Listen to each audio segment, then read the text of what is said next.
Shoutout guys, kamusta kayo? It's me, PWD Rams. So guys, sa nakikita nyo, ako ay nasa biyahe at ako lang ang nagbiyahe at nag-arkila ako ng tricycle dahil yung aking anak ay may pasok sa eskwelahan. So ngayon guys, ako ay nasa biyahe at papunta ako ng Dali. So ako ay bibili ng paninda sa aking munting tindahan. Pero ito ay pasasalamat ko kay Mommy Babe with Kids dahil sa kanya ay ako ay nakapamili ng paninda. Ayan. So nandyan na po ako sa Dali. Ayan, dyan po ako namimili.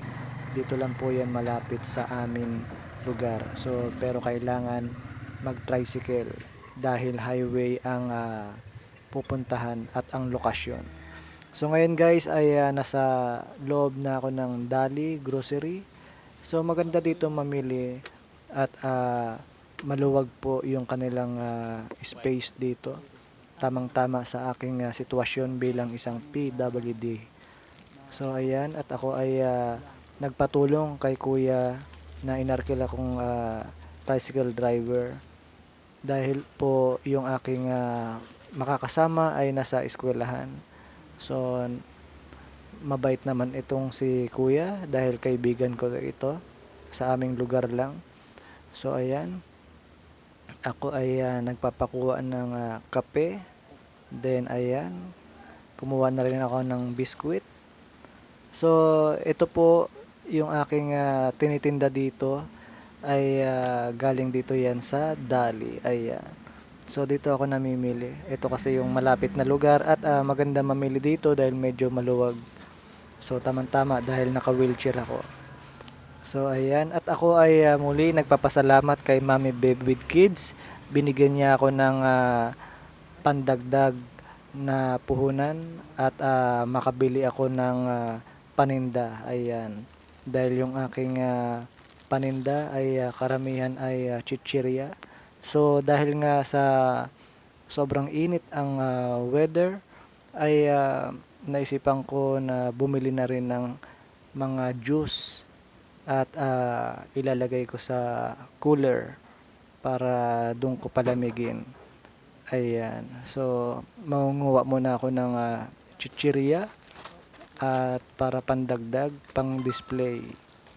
So ayan. At ako ay kumukuha ng mga chichirya.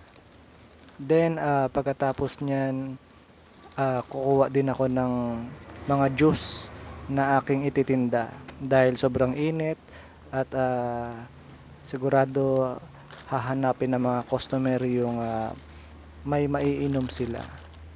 So ayan. Ayan, ako ay nangunguha muna ng mga chichirya. So napakabait talaga ni Mommy Babe with Kids. Siya po ay matagal nang nakakatulong sa akin. Kapag meron siyang blessing, sinishare niya sa akin. Napakabait ni Mommy Babe. At binigyan niya ako ng pandagdag paninda sa aking munting tindahan.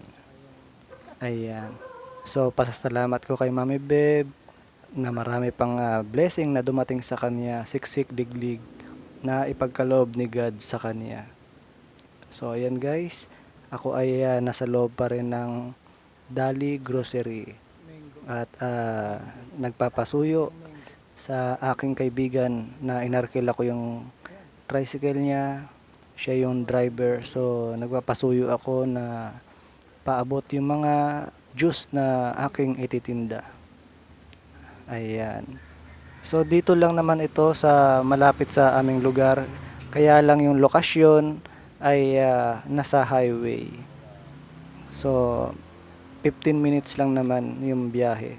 Pero maganda dito mamili gawa ng maluwag yung space dito sa loob. Lalo na kung ikaw ay naka-wheelchair. So ayan, ako ay namimili ng mga juice na aking ititinda. Maliliit Then lang ba yan? nagpakuha din ako ng C2 na Walang ibang iinumin flavor? din para may ibang flavor makita ang mga customer. So ayan. So dito po sa Dali, marami naman din ditong mura, pero ayun nga, kailangan mong i-budget nga lang. So ayan, ako ay masaya sa aking pamimili dahil nga kamakailan lang ay talagang kaunti na lang yung aking paninda. At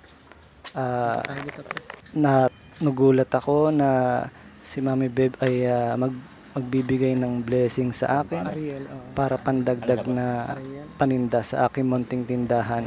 Malaking tulong po yung pandagdag na pinagkaloob niya dahil sa aking pagtitinda ay karamihan talaga dyan sa aking mga paninda ay galing sa Bombay, yung pinuhunan ko.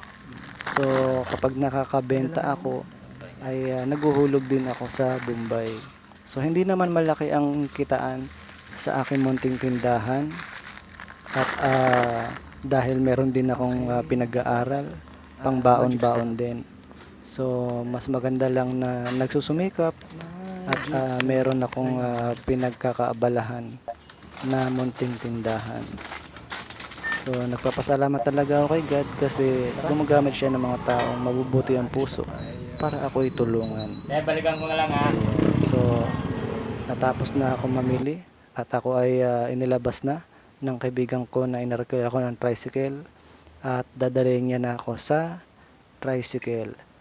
So wala akong kasamang mamili kundi yung driver lang. So ayan, nasa loob na ako ng tricycle at kami ay babalik na sa aming bahay dahil yung weather ay sobrang init. Ako ay namili sa Dali ng alas 11 ng umaga. So mabilis naman kami natapos. Pero ayun nga, talagang tirik na yung araw. So ayan, pabalik na rin kami sa aming lugar. Bali, highway talaga yung dadaanan namin.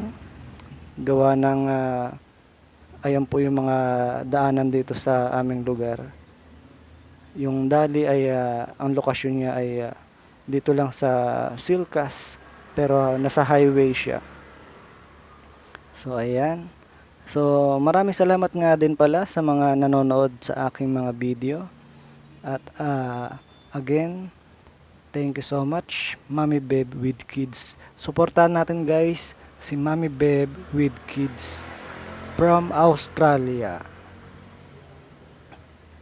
So guys, thank you for watching and don't forget to like and subscribe. God bless everyone. Ako ay pauwi na sa aming bahay. So guys, meron itong part 2 at ipapakita ko yung aking mga pinamili, yung mga aking pangtinda sa aking munting tindahan. So mapapanood ninyo sa vlog ni Mami Beb with Kids sa kanyang YouTube channel. Suportahan po natin Mami Beb with Kids. Thank you for watching. God bless.